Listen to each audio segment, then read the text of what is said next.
checking on the team. Nag-check na ako ng mga emails kung may mga pending. 3 p.m. Normally nag-i-start yung shift namin tapos natatapos ng 1 a.m. or 2 a.m.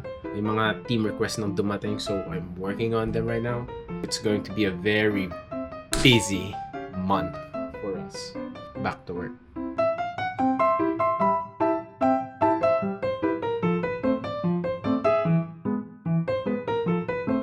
Since provider kami ng accounting services, no audit din kami. Chine-check lang ng auditor if sinesecure namin yung mga approvals, yung mga books of accounts properly.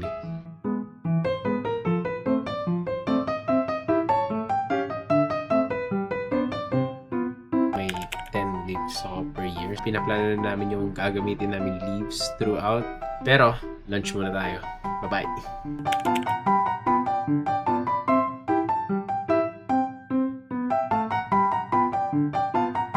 For the day, guys.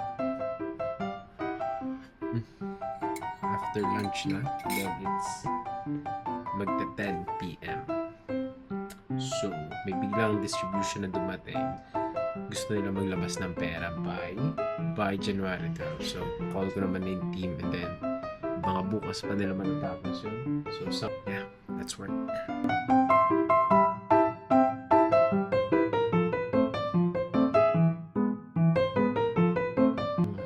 Ang pinaka-advantage tingin ko sa type ng work na ginagawa namin is that dahil nasa private equity we could sort of see or saan nag-invest yung mga malalaking investors.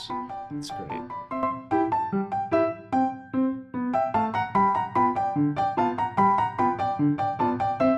It's 11:21 p.m. Binigyan ako ng menu ng kapatid ko. Walang diet dito. Oh my goodness. Kaka-start pa lang ng 2026. Thank you guys.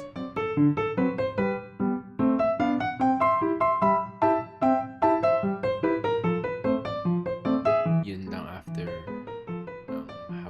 habang shift ng ganun. Masakit sa leeg.